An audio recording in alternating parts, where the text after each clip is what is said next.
एक लंबे समय पहले मथुरा नामक एक गांव में आदित्य वर्मा नामक एक जमींदार रहता था।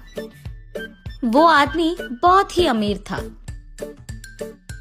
उसी कारण उस गांव में सभी उसको एक बड़े बुजुर्ग का इज्जत देते थे। किसी को कोई भी मदद की जरूरत होती थी वो उन्हीं के पास जाते थे और इसीलिए आदित्य वर्मा भी उन सब की मुसीबतों को बहुत सब्र से सुनता था और उनका हल भी निकालता था।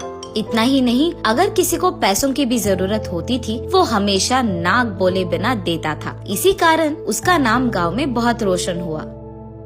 गांव में सबका इज्जत पाने वाला आदित्य वर्मा अपनी बीवी कुसुमा देवी का कभी नहीं कमा पाया। उसे हमेशा यही लगता था कि उनके सारे पैसों को ये ऐसे ही गवा रहा है। इन पति पत्नी का एक बेटा भी था जिसका नाम धर्मराज था। उसके नाम के अनुसार और उसके पिता के तरह ही वो भी सबकी मदद करता था। उसके पिता के व्यापार और खेती का काम ये खुद संभालता था। अपने पिता को काम कहे बिना वो सारी मेहनत अकेले करता था। धर्मराजू को धनलक्ष्मी नामक एक लड़की से 10 साल पहले शादी करवाया था आदित्य वर्मा ने। लेकिन कुसुमा देवी को हमेशा आज तक यही गुस्सा था कि उसने अपने बेटे का शादी एक ऐसी लड़की से करवाया जिसके पास एक फूटी कौड़ी भी नहीं थी। वो लड़की गरीब थी। उनके शादी के हुए 10 साल होने के बावजूद उनके कोई बच्चे ना होने के कारण कुसुमा देवी धर्मराज को हमेशा यही कहती थी कि वो एक और शादी कर ले। लेकिन क्योंकि धर्मराज को वो बिल्कुल अच्छा नहीं लगता था, वो ये विषय को अनदेखा और अनसुना कर देता था। ये सब जानकर धनलक्ष्मी अपने आप में बहुत रोती थी। ऐसे कुछ दिन बीत जाते हैं। एक दिन जब सभी मिलकर खाना खा रहे थे, कुसुमा देवी ऐसे कहती है, बेटा धर्मराज, मैं बहुत बार तुमको कहकर थक चुकी हूँ। मेरी बात मानकर तुम दूसरी शादी करोगे कि नहीं? अभी क्या अभी बोल दो। ऐसे कहती है। मुझे माफ कर दीजिए माँ, खुदा को गवाह मानकर मैंने इससे शादी किया है। इसको भूलकर मैं किसी और से शादी नहीं कर पाऊंगा। तब कुसुमा देवी आदित्य वर्मा की ओर देखते हुए, सुनिए, आपको क्या कहना है इस पे? आपके बेटे को आप खुद समझाओगे कि नहीं? आखिरी बार पूछ रही हूँ। ऐसे गुस्से में कहती है। अरे इतनी प्यारी जोड़ी है कुसुमा, इतनी अच्छी जोड़ी को बच्चे ना हुए इसी कारण के दोष से अलग करना है, ये धर्म नहीं है कुसुमा। ये दोनों तो एक दूसरे के साथ बहुत खुश है। बाकी भगवान की लीला, उनका ही लिखा होगा। ऐसे कहते हैं। ये वंश यही नहीं रुकेगी। अरे गांव में सबके सामने मैं अपना मुंह नहीं दिखा पा रही हूँ। जमींदार के घर में क्या कमी है? वो ऐसे बहू को क्यों रख रहे हैं जो उनको बच्चे भी नहीं दे पा रही है? एक और शादी करने में क्या गलती है? ऐसे मुझसे बहुत लोग पूछ रहे हैं, मैं क्या जवाब दूं? ये सुनकर धर्मराजू गुस्से में उठता है और, माँ, अगर हमारे वजह से आपको ये सब सुनना पड़ रहा है तो मैं और मेरी बीवी इस घर से और इस गांव से ही बाहर चले जाएंगे। मुझे माफ कीजिए पापा। ये कहकर वो तुरंत अपनी बीवी धनलक्ष्मी को लेकर उस घर से और उस गांव से चले जाता है। ऐसे घर छोड़कर धर्मराजू और धनलक्ष्मी वही पास में मौजूद रंगापुरम नामक गांव में वहाँ एक खाने की शाला चलाते हुए उनका जीवन निभाते हैं। धर्मराजू और धनलक्ष्मी उनके खाने की शाला में मौजूद रसोई के लिए लकड़ी लाने हफ्ते में एक बार जंगल जाते थे। ऐसे ही एक दिन जब वो दोनों लकड़ी लाने जंगल जाते हैं, वहाँ लकड़ी काटते हुए धर्मराजू की मेहनत देख धनलक्ष्मी ऐसे कहती है, सुनिए, आपके माँ के कहे के अनुसार अगर आप एक और शादी कर लेते, कम से कम आपको ऐसे मेहनत तो करना नहीं पड़ता। ऐसे कहती है दुख में। जब मैंने तुमसे शादी किया था, मैंने ये सोचकर तो नहीं किया था कि तुम मुझे बच्चे दोगे तभी मैं तुम्हारे साथ रहूंगा, और ऐसा नहीं हुआ तो दूसरी शादी कर लूंगा। वो मेरा धर्म नहीं है धनलक्ष्मी।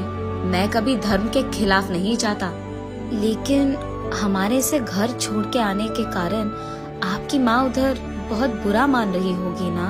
और वैसे उनके ये चाहने में तो न्याय है ना। जैसे मेरे पिता ने कहा है, ये सब भगवान का लिखा है। जो उनकी मर्जी वही हमारा भाग्य। हमें तो सिर्फ अपना काम करना चाहिए। तुम ये सब मत सोचो, चलो काम करो। ऐसे कहता है।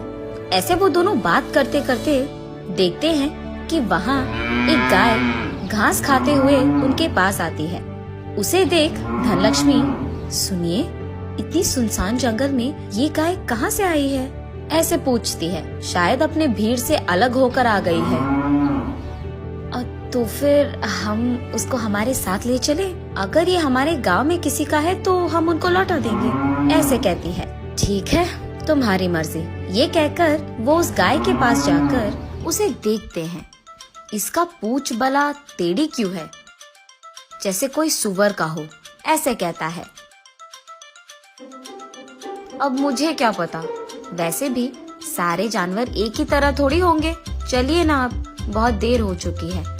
ये कहकर वो दोनों उस गाय को और लकड़ी को लेकर उनके घर चले जाते हैं। उस गाय को एक जगह में बांधकर उसको घास और पानी देते हैं। ये देख गाय बहुत खुश होता है और इसीलिए वो अपने पूंछ को खोलकर वही मौजूद लकड़ियों को छूती है और बस तुरंत वो सब सोने में बदल जाता है। अपनी आंखों के सामने ये सब देख पति पत्नी दोनों आश्चर्यचकित हो जाते हैं। खुशी में, अरे ये तो कोई जादुई गाय है, भगवान ने खुद इसे हमारे पास भेजा होगा, ऐसे सोचते हैं। और बस उस दिन से, उस सोने से उनको जो भी पैसे मिले, वो दोनों उसमें से एक भी रुपए ना लेकर उन सारे पैसों को अपने खाने की शाला में उपयोग करते हैं और भूखों को खिलाने के लिए।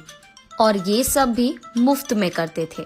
निस्वार्थी होकर जो भी पैसे उनको मिले वो अपने आप पे उपयोग किए बिना दूसरों की सहायता करने के लिए उपयोग करने वाले इन दोनों को देख वो गाय बहुत खुश होती है। और इसी कारण जब भी उन दोनों के पास पैसे खत्म हो जाते थे, ये जादुई गाय उनके घर में मौजूद कोई भी सामान को छूती थी और बस वो सामान सोने में बदल जाता था। ये देख धर्मराजू और धनलक्ष्मी एक दूसरे से ऐसे कहते हैं, हमारे तो बच्चे भी नहीं हैं और इतना पैसा भी तो है, तो जिनको भी कोई पैसों की या मदद की जरूरत हो उनके लिए इस धन का हम उपयोग करेंगे। हाँ जी, हम यही करेंगे। और इतना ही नहीं, इस खाने की शाला में जो भी भूखा आएगा उसको हमेशा हम मुफ्त में खाना खिलाएंगे, वो भी पेट भर। ऐसे धर्मराज और धनलक्ष्मी उसी गांव में नहीं बल्कि आसपास के सारे गांव में अन्नपूर्णा नामक जोड़ी का नाम कमाते हैं। देखा धनलक्ष्मी, अगर हम घर छोड़कर यहाँ नहीं आते तो ये जादुई गाय हमें कभी नहीं मिलता और उसी के साथ इतना अच्छा नाम भी। अब इसी को भाग्य कहते हैं। हाँ जी, बच्चे ना रहने की बाधा इन सब के प्यार के सामने तो कुछ नहीं है। हाँ धनलक्ष्मी, दूसरों की मदद करने में जो खुशी मिलती है उसके सामने ये सुंदरता, अमीरता, ये सब कोई मायने नहीं रखता। ऐसे उन दोनों को इतनी अच्छी नाम देने वाली कामधेनु का वो बहुत अच्छा ख्याल रखते हैं। प्यार से और इज्जत से उसकी देखभाल करते हैं। नैतिक निस्वार्थियों को धर्म कोई भी रूप में बचाते ही रहता है।